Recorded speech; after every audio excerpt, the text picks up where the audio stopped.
So today we're going to look at maps, we're going to look at marginal information, symbols, colors, and grids. And I bet if you hang out long enough, you're going to pick up something that you may not have known before. So what is a map? To put it simply, a map is nothing more than a graphical representation of a portion of the Earth's surface as seen from above. And so cartographers are going to use symbols, colors, and labels to represent the things that are actually on the ground. They're going to show ground features, populated areas, man-made structures, natural features. It's going to indicate variations of elevation as well as vegetation. And using a map, we can figure out what's on the ground out in the world around us and how to plan a route to get from A to B. And so there are two primary agencies that are charged with making, producing, and distributing topographical maps. And so the NGA, or the National Geospatial Agency, their charge is to actually produce the maps. And then you have the USGS, or United States Geological Service, and their job is to actually push topographical maps out to the public. And of course, in addition, man, there are tons of other maps that we can get our hands on, right? We got atlases, road maps, travel maps, and they all share very similar things in common. So regardless of the type of map that you're going to be looking at, what we're going to talk about today will help you out. And so regardless of who actually makes and distributes these maps, they all contain marginal information to enable you, the user, to better use and understand what's on the map itself. We're taking a look at some of this marginal information we can find. Start up here in the top left-hand corner, and we see 1 to 50,000 here and 1 to 50,000 up in Washington. And so what that is, it's the actual scale of the map telling us that 1 inch on the map equals 50,000 inches on the Earth's surface. And so this is information that we need to know, when we're getting ready to use our protractor, because we don't want to use the wrong scale of our protractor. So most topographical maps that we're going to find are going to be 1 to 50 like this, or 1 to 25 for land nav purposes. And then, for larger, more strategic purposes, you may find 1 to 250 or 1 to 100. And then so on the civilian side, you may find some that are a little bit different. You may find like 1 to 24,000. So you just need to be cognizant of what the scale of the map is. And then moving over towards the center of the map, we have our actual map names. And then off to the top right hand corner, we have some edition and series and sheet information. And this is just used to identify if we have to order some more. All right, so we're going to flip these maps over and we'll look at all the information that's on the bottom. And as you can see, there's just a ton of information on the bottom of these maps. So let's dive in. So we're going to start here with a couple different boxes that we're given. This one is boundaries and joining sheets, and then an elevation guide.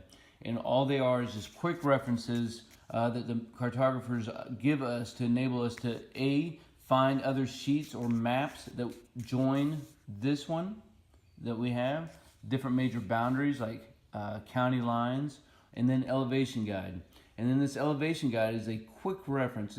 That's all it is, just a quick reference so that as we're looking at the map, we can understand the general slope of elevation change. So here, this is the Texas map, so in the southeast corner is lower information, and then we can see as we're moving up towards the northwest, it starts to rise up. Down here on the Washington map, we have the same thing. So we have our boundaries, Thurston and Pierce County, all the adjoining sheets, so if we wanted to just fill up a wall, and then our elevation guide as well. And so both of these maps are red light readable, and then this one is also blue-green light readable. And so what that means is if you shine a red light on these maps, what you see in red, you're still going to be able to see. And I'll talk a little bit more about colors here in a minute. So here we have our scales, so that we can determine kilometers, statute miles, and nautical miles. And so whether you're using a sheet of paper, a string, or however it is that you want to measure a distance on a map, we can bring that back down here and determine how far it is. And the reason it shifts to the left from 0 is because it breaks it down into increments of 10. So directly underneath that, we see that our contour interval is 10 meters and all our elevations are in meters. Most of your maps are going to be using the metric system. So that contour interval is hugely and greatly important, man. I can't tell you. You need to know what that contour interval is. So 10 meters, is roughly, just to make it simple, it's 30 feet, but it's actually a little bit more. So what that is the difference in elevation change between two different contour lines. So 30 feet. So the closer these are together, the steeper it is, the further apart it is, the more gentle and even the slope is. And so if that contour interval was 60 feet and you have a bunch of them put together, man, you don't want to go over that. And so directly underneath this, you have our grid zone designator and 100,000 mile designating information.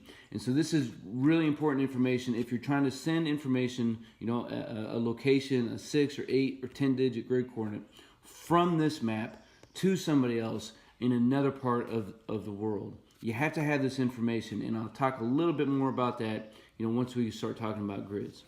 So if we slide back down here to our Washington State map, we have the exact same information.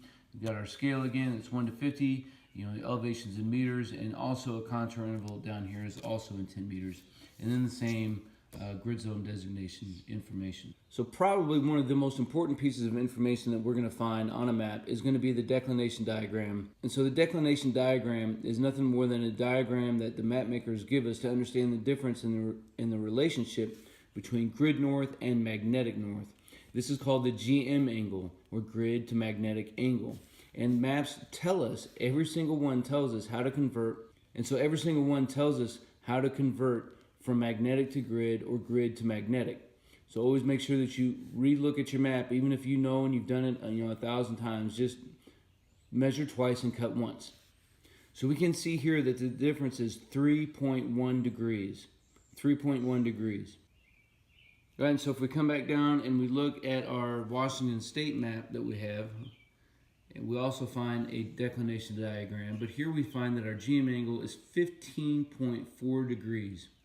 15.4 degrees, and this is as of 2017. The one down in Texas is 2018, and that's really important to know the date, because you want the most up-to-date information that you can have, because over years and over time, the magnetic interference is going to change. Where it's 15.4 degrees now, 5 years ago it was probably like 13 degrees. 5 years from now, it might be upwards of 20 degrees. Now, the reason it's so much higher up here in Washington State as opposed or compared to Texas is because we're further north and east of Texas. So we're further away from the pole to the west, and then further north, and that's why we have a greater difference of angle here. Why this is important is because when you pick up a compass, and your compass is always going to point towards magnetic north, so you need to understand that relationship so that after you determine an azimuth, whether it's a magnetic to grid or grid to magnetic, you can take into account the GM angle to make sure that you're utilizing the proper azimuths. And so moving over, we're going to look at the legend information that we have here. Again, this is as of 2017. And so this is everything that the map makers wanted us to know that was maybe a little bit more specific to this map. Some populated areas, roads, railways, bridges, cultural features, different information as it relates to vegetation and water. And if I move up here to my Texas map, I'm going to find similar information. If there's a different color that was used on a map, you're going to find it here. If there's something that was very specific that's only going to find on this map, you'll find it down here in the legend. All right, so in addition to all of this information, there's some standardized colors that we're going to find on a map. So let's dig into those. All right, so let's take a look at some of these colors a little bit closer. So the first color that I mentioned was black. We have some black boxes, right? Black boxes. And these are man-made features. They're probably just a bunch of buildings. Could be homes. Next up, we have some red, or red-brown, because it's red light readables, but it actually has some tinges of brown in it. And those are also man-made features. So black are man-made features, and red is man-made features. What's the difference? It's too easy, I'll tell you. One is more important than the other. So all your major roads are going to have some red in it. If you have a major cultural feature in the area, it may be labeled in red as opposed to black, but they're both man-made features. Next up, we have blue. So we can see we have some marshy areas here. And I'm just going to slide over, and here's a river or a creek. Slide over a little bit more, and we can see Hart's Lake. The blue is always going to indicate water, whether it's there all the time, like this, or this river, or whether it's present some of the time, like this. Now, if I was trying to plan a route through here, I would want to be cognizant that I'm probably going to get wet. It may flood. So I need to be very aware of where I'm at in the year, as well as what I can encounter through here. And then so next up we have green, right? Here we go. Look at all this green space. And so green is vegetation that provides some military or tactical importance. Typically you're gonna find only vegetation over 3 feet. Now I have all this space in between, which is white, and white is not a color on a military map, they tell us. But look at all this white. If I come over here to Texas, look at all of this white. I got a lot of white. White is in fact a color on a military map, or any topographical map, not just military maps. And so white is also going to be designate vegetation or no vegetation, but if there is vegetation, it's going to be less than 3 feet. So you can think of a wide open prairie. You can think of a golf course. You know, it's all green. It's all green. I promise you, you know, up here in Washington State, this is nothing but green space where all these white is. And the green, what we see in green here is also green space, except this is going to be trees. And so I'm going to go into this a little bit more in detail later when we start talking about terrain association. But what this green line is that is a tree line. That is a tree line. And man, I promise you, if I was standing right here and I was looking towards the west or the northwest, and I looked in this direction, I would see this tree line right here. And I would see that that tree line is going to bounce back and cut a little bit in and then swing around. Crazy useful information right there. So next up is brown, and I'm going to switch over here to my map of Texas here, and we have a bunch of contour lines here, right? Have all kinds of contour lines. Let me set this down right there. Okay, so the important thing to know about contour lines is that there are primarily 2 different types, index and supplementary.